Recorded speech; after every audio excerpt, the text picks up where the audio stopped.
Welcome to our channel easy and deep वे।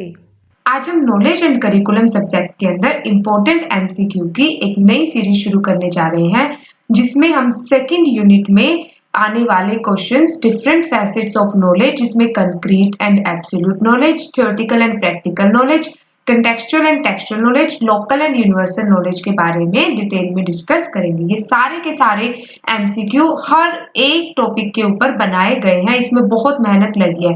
आप इस video को प्लीज एंड तक देखिए। एंड में आपको इस वीडियो के कंसेप्ट बाइट्स मिलेंगे, जो कि आपके सारे के सारे कंसेप्ट्स क्लियर करने में हेल्प करेंगे। तो शुरू करते हैं फर्स्ट क्वेश्चन से।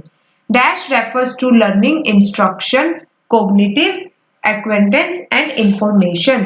तो ऑप्शन है नॉलेज, अंडरस्टैंडिंग, स्किल या नन। यानी कि क्या कह रहा है कि जो हमारी लर्निंग है, इंस्ट्रक्शन है, कॉग्निटिव यानी कि हमारी जो थिंकिंग है, एक्वेंटेंस और इंफॉर्मेशन है, वो किस चीज के ऊपर बेस होती है? हमारी नॉलेज पे, अंडरस्टैंडिंग पे या स्किल पे। तो ये सारी की सारी चीजें हमारी नॉलेज के ऊपर बेस होती हैं। ऑप्शन ए होगा इसका आंसर। नेक्स्ट है, which of the following three terms are interrelated to each other. तो देखिए, हम पढ़ रहे हैं कि फैसेट्स ऑफ नॉलेज, तो इससे पहले हमें नॉलेज के बारे में पता होना चाहिए कि नॉलेज कहाँ से आती है, किस चीज से रिलेट होती है, तभी हम उसके फैसेट्स को अच्छे से समझ पाएंगे। तो क्या चीजें हैं जो आपस में इंटर रिलेट करती है? नॉलेज, स्किल या अंडरस्टैंडिंग, इंफॉर्मेशन, नॉलेज या विजडम। बिल्कुल। तो सबसे पहले हमारे पास कोई भी इंफॉर्मेशन होती है, जिसको हम रो डाटा बोलते हैं, फिर हम उसको नॉलेज में कन्वर्ट करते हैं और फिर वो हमारी विजडम यानी कि हमारी इंटेलिजेंस पे इफेक्ट करती है। तो ऑप्शन बी होगा इसका आंसर। नेक्स्ट है, dash reflects truth about reality. तो वो क्या चीज है जो किसी भी मतलब रियलिटी को प्रूव करने के लिए वो ट्रुथ होती है? तो वो होती है नॉलेज। तो नॉलेज ही हमारी ट्रुथ यानी कि रियलिटी के ऊपर बेस होती है। नेक्स्ट इसमें विजडम इज बेस्ड ऑन, तो हमने अभी पढ़े थे, उसमें थ्री इंटर रिलेटेड कोर्सेज थे। तो विजडम था जो वो किस चीज के ऊपर बेस होती है? Information, knowledge. तो हमने पढ़ा था कि पहले इंफॉर्मेशन होती है, रो डाटा, फिर उससे नॉलेज क्रिएट होती है, फिर हमारी विजडम यानी कि हमारी इंटेलिजेंस के थ्रू हम रिट्रीव कर सकते हैं। तो ऑप्शन ए होगा इसका आंसर। नेक्स्ट है, knowledge about things that actually exist now or existed earlier and are factually found to be correct is known as। देखो, कोई भी चीज होती है वो फैक्ट्स के बेसिस पे होती है। कई बार ऐसी चीजें होती है कि भाई हमें बस वो बताई जाती है कि भाई हाँ ये चीजें थी, लेकिन हमने वो चीजें नहीं देखी। फॉर एग्जाम्पल कि माना जाता है कि भाई जो डायनासोर की एग्जिस्टेंस है वो थी, लेकिन हमने उसको कभी नहीं देखा, हम उसको सच मान लेते हैं। तो ऐसी नॉलेज को क्या बोलते हैं? Concrete knowledge. तो कंक्रीट नॉलेज क्या होती है? वो फैक्ट्स के बेस पे होती है, वो एग्जिस्ट करती है या नहीं करती वो हमें नहीं पता, सिर्फ हम उसको सच मान लेते हैं। ठीक है। नेक्स्ट है, things which derive meaning not through our sensory experiences but from thinking and reasoning is known as. यानी कि वो चीजें जो हम अपनी थिंकिंग और अपनी रीजनिंग के बेसिस पे, अपने सेंसेस के, अब बोलो नॉट थ्रू अवर सेंसरी, अपने सेंसेस पे नहीं, हमारी रीजनिंग के बेसिस पर उसको ड्राइव करते हैं उसका मीनिंग, उसे क्या बोलेंगे?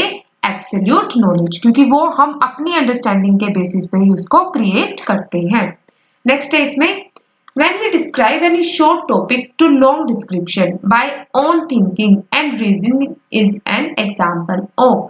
यानी कि जब हम अपनी ही मेंटल एबिलिटी का यूज करके, क्रिटिकल थिंकिंग का यूज करके, रीजनिंग का यूज करके कोई भी छोटे से टॉपिक को भी हम पूरा लॉन्ग डिस्क्रिप्शन में बना देते हैं, तो वो किस चीज का एग्जाम्पल होता है? एब्सोल्यूट नॉलेज का एग्जाम्पल, क्योंकि वो फैक्ट्स के बेसिस पे नहीं होती, वो हमारी थिंकिंग के बेस पर होती है। नेक्स्ट है इसमें, which knowledge does not have any depth. तो कौन सी नॉलेज है? तो हमने पढ़ा था जो फैक्ट्स के बेसिस होते हैं, जिसकी हमें एग्जिस्टेंस का पता ही नहीं है, सिर्फ हम उसको एक मान लेते हैं, एस्टिमेट, तो उसको क्या बोलते हैं? Concrete knowledge. ठीक है। नेक्स्ट है इसमें, which knowledge have generalised concept of all thing. तो जनरलाइज्ड यानी कि सबके लिए वो कॉमन होती है, तो वो कौन सी नॉलेज होती है? वो होती है कंक्रीट नॉलेज, क्योंकि वो पहले से ही क्रिएट की हुई नॉलेज होती है, उसको हम अपने हिसाब से चेंज नहीं कर सकते। नेक्स्ट इसमें, which knowledge has specific concept of things, यानी कि जो स्पेसिफाई होती है किसी पर्टिकुलर ग्रुप से रिलेटेड, पर्टिकुलर सब्जेक्ट से रिलेटेड, पर्टिकुलर थिंग से रिलेटेड, वो होती है एब्स्ट्रैक्ट नॉलेज। ठीक है, तो आई होप ये अब आपको कंक्रीट नॉलेज और एब्स्ट्रैक्ट यानी कि एब्सोल्यूट नॉलेज क्लियर हो गया होगा। फिर भी हम आपको लास्ट में अगर देखोगे तो कंसेप्ट 5 में इसको और भी अच्छे से क्लियर करवाएंगे। नेक्स्ट है learning things, concepts, principles, information regarding anything from book, media etc. is called। तो जो भी चीजें हम बुक से या फिर मीडिया जैसे कि ऑनलाइन हो गया, टीवी के थ्रू, रेडियो के थ्रू, जिसमें कंसेप्ट्स होते हैं, प्रिंसिपल होते हैं और कोई ना कोई इंफॉर्मेशन होती है किसी चीज के रिगार्डिंग, तो उस नॉलेज को क्या बोलेंगे, वो होगी थ्योरेटिकल नॉलेज, क्योंकि वो हमने सिर्फ पढ़ी है, हमने उसके ऊपर कोई एक्सपीरियंस या प्रैक्टिस नहीं की है। ठीक है, नेक्स्ट है इसमें something which gain from life experiences is known as। जो नॉलेज हम अपने एक्सपीरियंस के थ्रू, अपनी प्रैक्टिस के थ्रू गेन करते हैं उसे बोलते हैं प्रैक्टिकल नॉलेज। ठीक है, दोनों कंसेप्ट ये अलग अलग है। फिर है a dash knowledge may be something that would help an individual to gain a good grip over dash knowledge। कि वो कौन सी नॉलेज है, वो कौन सा ज्ञान है जो हमारी किसी भी चीज को अचीव करने के लिए हमारी ग्रिप मेंटेन करता है, यानी कि उस पर पकड़ बनाता है। तो कौन सी होती है, देखो थ्योरेटिकल नॉलेज होती है, क्योंकि पहले हमें थ्योरी की नॉलेज होगी तभी हम उस पर प्रैक्टिकल वर्क कर पाएंगे। तो ऑप्शन ए होगा इसका आंसर। नेक्स्ट है to have perfect learning experience one should gain both knowledge. तो अपने किसी भी चीज में प्रैक्टिस यानी कि परफेक्ट होने के लिए क्या होना चाहिए, थ्योरेटिकल नॉलेज भी होनी चाहिए और प्रैक्टिकल नॉलेज भी, दोनों होनी चाहिए, तभी वो चीज परफेक्ट मानी जाती है। नेक्स्ट है when teachers are able to present information in a way that students are able to construct meaning based on their own experience then it is considered as। यानी कि जब टीचर स्टूडेंट्स को कोई भी इंफॉर्मेशन प्रोवाइड करता है तो वो पहले उसमें क्या है, मीनिंग के बेसिस पे करता है। तो वो मीनिंग कहाँ से आते हैं, वो खुद के एक्सपीरियंस से कंसिडर करता है, ऐसे नहीं कि भी बुक में देखा और उसको बता दे, वो उसने अपने आप पे एक्सपीरियंस किए गए हैं, तो वो उसको क्या बोलेंगे, कंटेक्चुअल नॉलेज। ठीक है, कंटेक्चुअल नॉलेज हमने पढ़ा था पहले भी कि जो क्या होती है कि हमने पहले से ही फैक्ट्स के बेसिस पे नहीं होती, हमने टेक्स्ट से देखी होती। फिर है रीडिंग अ पैराग्राफ और pieces of literature is called. तो जब हम कोई पैराग्राफ पढ़ रहे हैं या कोई भी लिटरेचर जैसे नॉवेल्स है या कोई बुक है वो पढ़ रहे हैं, तो वो क्या होती है, वो है टेक्सचुअल नॉलेज। ठीक है, तो टेक्स्ट पढ़ रहे हैं तो ऑफ कोर्स टेक्सचुअल नॉलेज होगी। नेक्स्ट है विच knowledge helpful in increasing vocabulary. तो कौन सी नॉलेज है जिससे वोकैबुलरी इंक्रीज होती है, ऑफ कोर्स टेक्सचुअल नॉलेज। तो जितने हम लिटरेचर, नॉवेल्स, टेक्स्ट पढ़ेंगे उतने उसमें ज्यादा से ज्यादा वोकैबुलरी मिलेगी और उससे हमारी वोकैबुलरी इंक्रीज होगी। नेक्स्ट इसमें विच of the following is not included among classification of theoretical knowledge. तो थ्योरेटिकल नॉलेज की क्लासिफिकेशन पता होनी चाहिए, आपको डिटेल में बताई जाएगी कौन कौन सी होती है। Theoretical description, theoretical definition, theoretical hypothesis या थ्योरेटिकल फॉर्मूला। तो उसमें डिस्क्रिप्शन भी होता है, डेफिनेशन भी होते हैं और हाइपोथेसिस भी होते हैं जिसमें यस और नो को जज किया जाता है, लेकिन फॉर्मूला नहीं होता। तो ऑप्शन डी होगा इसका आंसर। सेकेंड लास्ट है इसमें a knowledge which is logical on the basis of phenomena and occurring in all reality is known as. तो ऑल रियलिटी यानी कि सभी के लिए, वो फिनोमिना सभी के लिए कॉमन हो तो वो कौन सी होगी, वो होगी यूनिवर्सल नॉलेज, जिसमें लॉजिक्स होते हैं और वो सब पे इक्वली अप्लाई होते हैं। लास्ट इसमें local knowledge is unique to every culture और सोसाइटी विच इंक्लूड्स। तो जो हमने लोकल नॉलेज होती है वो हर एक कल्चर में अलग अलग होती है और यूनिक होती है, जो किसको इंक्लूड करती है, मैन वुमेन को, यस, फार्मर मर्चेंट्स को, बिल्कुल, क्योंकि हर एक के लिए अलग अलग होती है, एजुकेटेड और अनएजुकेटेड पीपल सबके लिए ये अलग होती है, तो सभी के सभी इसमें इंक्लूड होंगे। अब करते हैं कंसेप्ट्स वाइज, जो कि आपके हर एक, अगर कोई पॉइंट छूट भी गया है आपका तो उससे भी आप एग्जाम में इजीली क्वेश्चन बिल्ड कर पाओगे। देखते हैं कंक्रीट नॉलेज। तो कंक्रीट का मतलब होता है मूर्त ज्ञान। तो ऐसा ज्ञान जो क्या होता है, सिर्फ फैक्ट्स के बेसिस पे होता है, जिसकी एग्जिस्टेंस हमने नहीं देखी लेकिन हम उसको मान लेते हैं।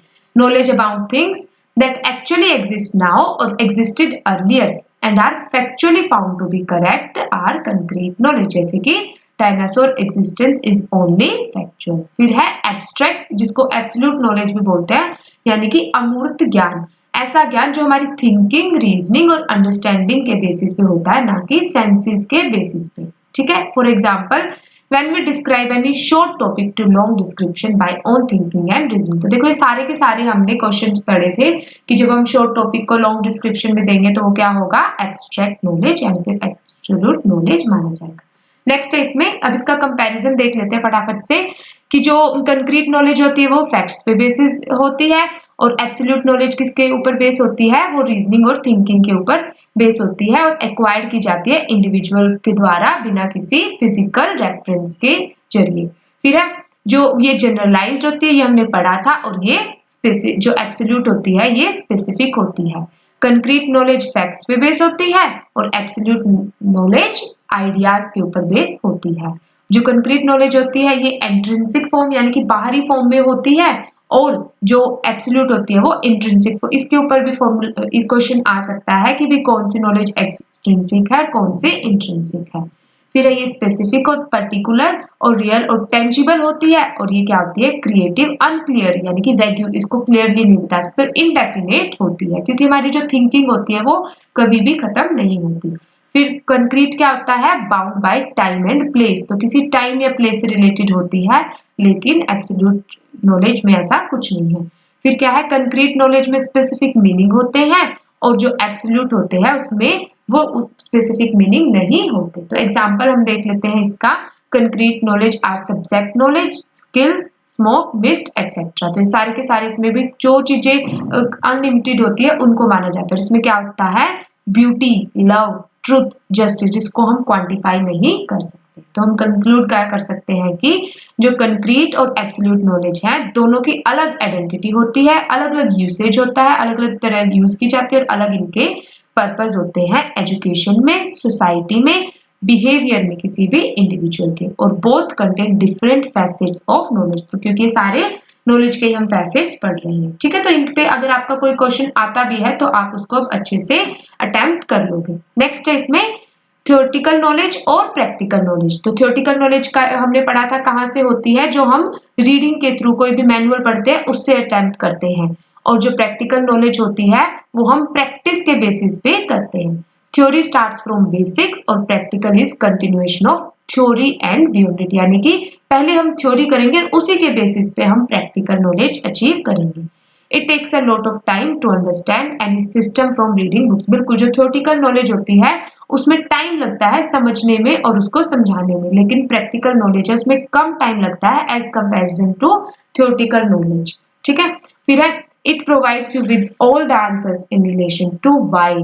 तो जो थ्योरेटिकल नॉलेज होती है, ये भी इंपॉर्टेंट क्वेश्चन बन सकता है कि भाई जो थ्योरेटिकल नॉलेज है किसके ऊपर है, वो व्हाई के ऊपर क्वेश्चन करती है, और जो प्रैक्टिकल नॉलेज होती है वो हाउ का आंसर करती है कि भाई चीजें कैसे आई और वो बताती है चीजें क्यों आई। ठीक है, फिर है फ्रॉम बुक्स, इंस्टीट्यूशंस, तो एग्जांपल दिए हुए हैं ये, और ये कहाँ से आती है, एक्सपेरिमेंट्स, क्योंकि प्रैक्टिस करते हैं ना हम, तो एक्सपेरिमेंट और प्रैक्टिस के थ्रू। तो कंक्लूड क्या कर सकते हैं हम कि practical knowledge refers to apply that theoretical knowledge in real life scenario. तो प्रैक्टिकल नॉलेज थ्योरेटिकल नॉलेज के ऊपर ही बेस होती है, और दोनों को मिला दे अगर प्रैक्टिकल नॉलेज और थ्योरेटिकल नॉलेज को, तो हम किसी भी चीज में परफेक्शन ले आते हैं।